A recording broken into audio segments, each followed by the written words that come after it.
morning in Mecca. And this is about as quiet as it gets.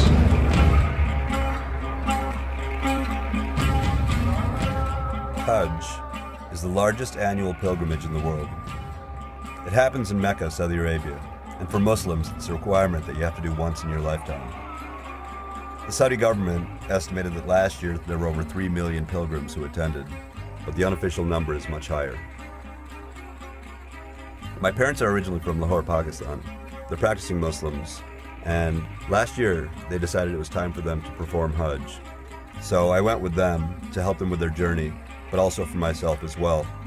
It was the first time for all of us. And I didn't go thinking I was going to make a VBS documentary. I just took the smallest handycam we had in the office and literally shot from the hip. You're not allowed to shoot in most of the holy places, so this is the footage I managed to sneak out. We flew on Saudi Arabian Airlines. It was about a 10-hour flight from JFK to Medina, where we spent 6 days getting mentally prepared for the Hajj that we were about to embark on. In pre-Islamic times, Medina was a place where the travelers who were crossing the desert in camel caravans would come to rest. It was kind of like a desert oasis.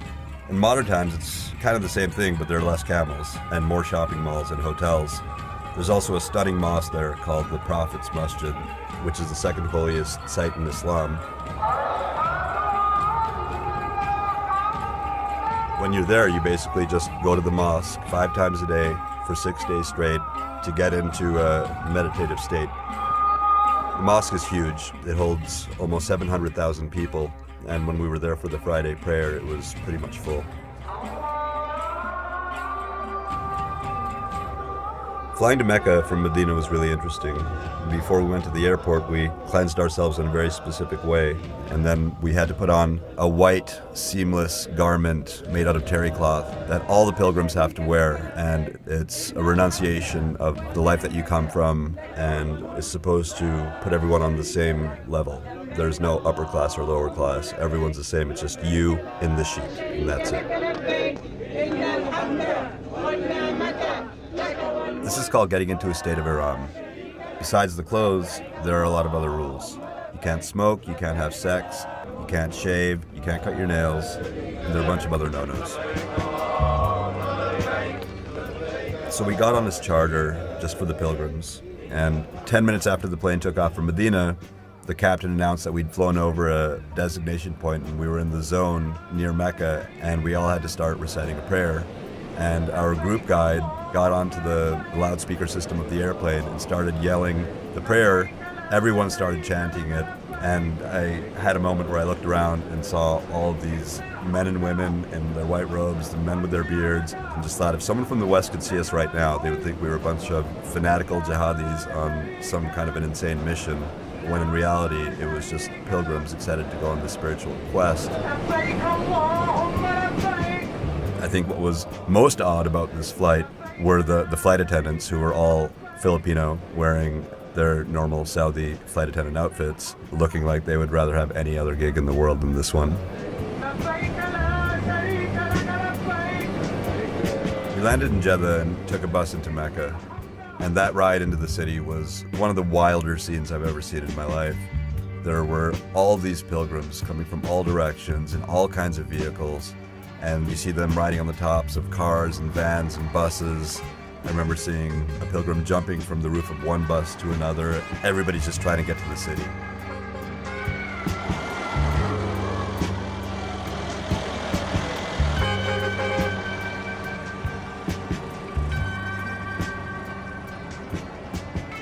Mecca is not a very big city, and during the year it's a relatively mellow place, except during the week of Hajj.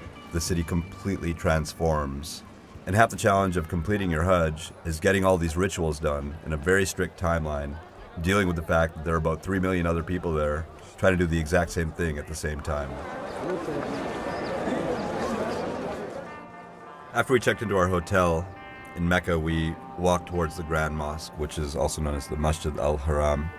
It's the holiest place in Islam, and it's a massive structure. This mosque can hold upwards of 4 million people with its outdoor and indoor space, which during Hajj is technically the largest gathering of people in the world at any given time. This mosque is what Muslims pray towards from all over the world. And as you're walking towards it, you feel the anticipation build. People have been waiting their whole lives to come to this place. And once you enter the mosque, then you see the Kaaba. The Kaaba is a black box in the center of the Grand Mosque, and it was built around 2000 BC. And people have been praying towards it since before Islam started. And when Prophet Muhammad finally showed up, he cleaned up the place, got rid of all the idols that the pagans had been worshiping, and reordained the building as the house of God.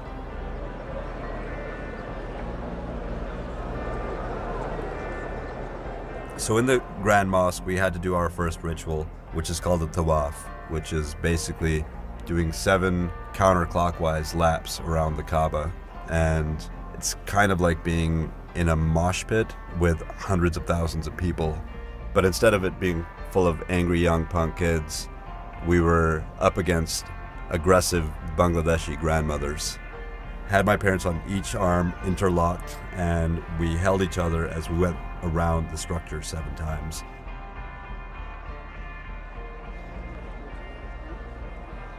You're staring at the Kaaba. It's a very intense and heavy vibe. But the one thing that's a total bummer is you look up and all you see are these massive luxury 5-star hotels for the super rich Muslims who want to pray from the confines of their room.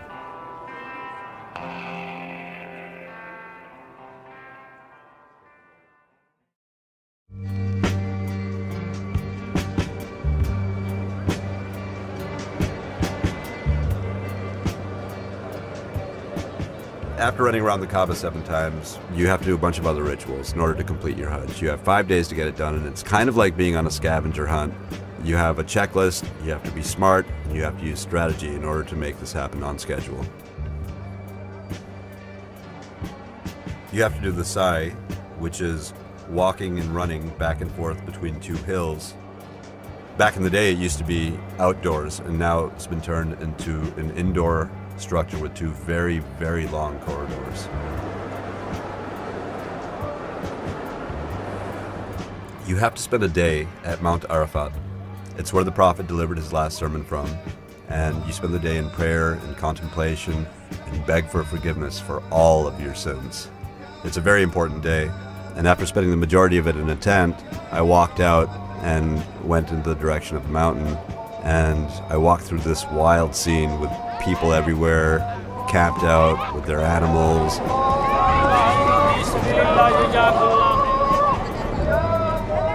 And as I got closer to Mount Arafat, it was such an incredible sight because it had been completely transformed and looked like a snow-covered peak.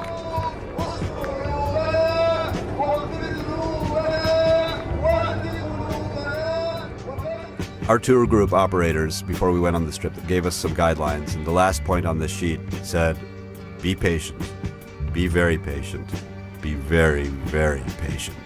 I fully grasped the meaning of this when we had to take a 3-kilometer bus ride, and it ended up taking 8 hours. It was the middle of the night, and we had to collect stones. It was one of our rituals in a place called Muzdalifa, and so we got off the bus, we navigated our way around sleeping bodies all over the ground, found the stones, and then it was time to pray, and so we just threw the prayer rugs down on the side of the highway and hit the mats. Parents again, praying on the side of a highway next door by me. Next to these people sleeping. Kind of feels like we're on Mars right now. On some level, it's a beautiful scene.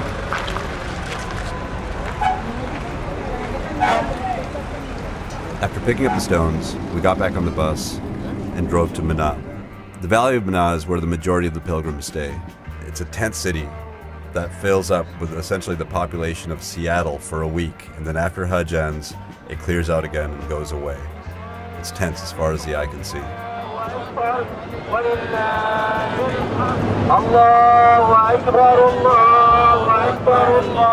From Muzdalifa, we arrived in Mina, and that's where we had to stone Satan. That's the next ritual. And this one was actually a lot of fun. You had to throw 21 stones, 7 at 3 separate Satan stoning stations. And I finally got to see what Satan looks like. Up until a couple years ago, Satan looked like 3 big pillars sticking out of a large pit. But the space wasn't big enough.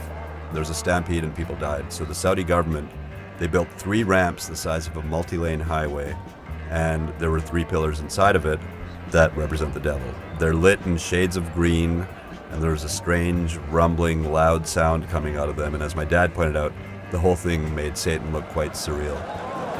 Allahu Akbar! Before we finished the Hajj, we had to repeat some of the rituals that we'd already done. So we had to revisit Satan, throw rocks at him 2 more times. We had to go back to Mecca from Mina and do another 7 counterclockwise laps.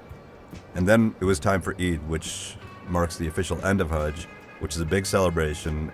It's the end of the state of Ihram that we've been in, and we slaughter an animal to celebrate it. And then the last thing you do is you shave your head. This is the line for the barber shop. This is the line. Oh.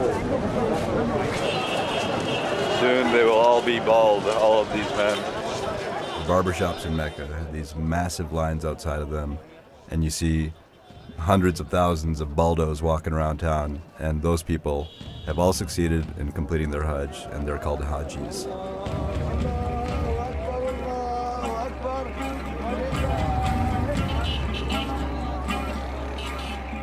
Dealing with the Hajj every year is a huge logistical challenge for the Saudi government, to the point where they've actually set up a ministry of Hajj. In the past, there have been incidents where pilgrims were trampled, when ramps collapsed, and pilgrims died. And the Saudi government has invested billions of dollars to create an infrastructure to make this work with complex crowd control techniques. And what I saw when I went last year was something that somehow manages to work. But it kind of goes without saying that bringing 3 million people into such a small place is going to bring up some complications. There's a bit of a dark side. This many people in such a small place, it really gets unwieldy. And despite the Saudi government's best efforts to deal with this profound logistical challenge, the bottom line is that there are too many people, and people need things. They need places to sleep, they need food, they need toilets. And the poor people who were there, you see them basically camped out on the side of the road for days on end. It really felt like Mecca was maxing out by the end of Hajj, and the whole scene starts looking and feeling rather apocalyptic.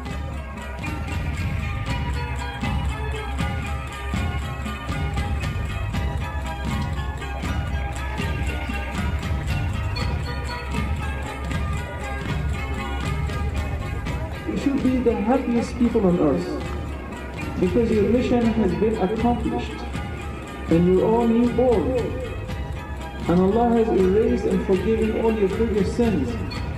This is reality, it's not a dream anymore.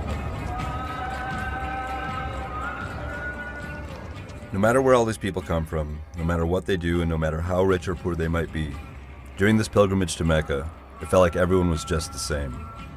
It was unlike any place I've ever been, and unlike anything I've ever experienced. I was there, standing amongst millions of people. I was there with my family, but on some level I felt like I was all alone, on a personal trek. And everyday life felt like it was hundreds of thousands of miles away. We flew back to New York. We landed in the morning, and I went straight back to the Vice offices, which may not have been the wisest of ideas. I felt like I'd been catapulted from one end of the universe to the other.